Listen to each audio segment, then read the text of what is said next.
ராதே கிருஷ்ணா. நம் எல்லோருக்கும் எழக்கூடிய ஒரு 6 கேள்விகள். நிச்சயமாக எல்லாருக்கும் இந்த கேள்வி ஏதாவது ஒரு கட்டத்தில் கேட்டிருப்போம்.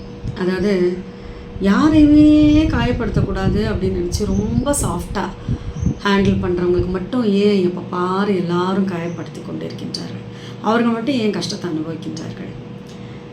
சிலர்லாம் எல்லாரும் வேணும் சொந்தக்காரங்க வேணும்னு ஓடி ஓடி ஓடி எல்லா சொந்த பந்தங்களையெல்லாம் பாதுகாக்க வேண்டி அன்பை செலுத்துபவர்கள் ஏன் தனிமைப்படுத்தப்படுகின்றார்கள்?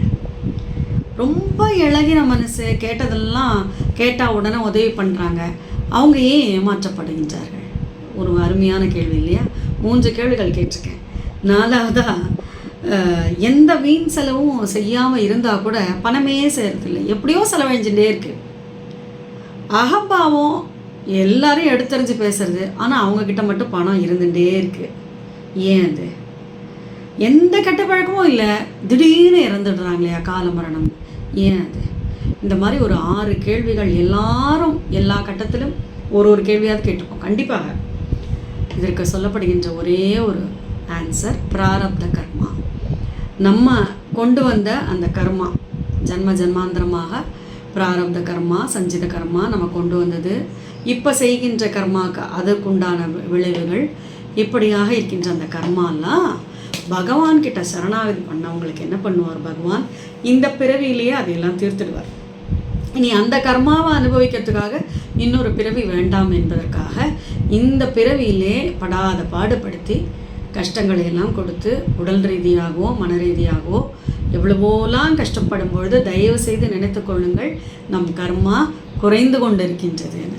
சிலர் முகத்தில் ஒரு புன்னகை மலரும். இதை கேட்கும்பொழுது கண்டிப்பாக என்னால் உணர முடியுது. எல்லாரும் அந்த ஃபேஸ் கடந்துன்னு தான் வருவோம்.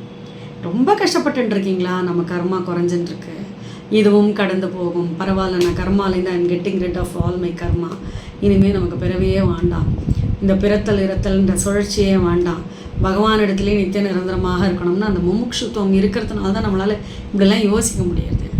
இதுவும் போட்டு இதுவும் போகும், இதுவும் கடந்து போகும்னு நம்ம கர்மா கழியறதுன்னு நினச்சிக்கணுமே தவிர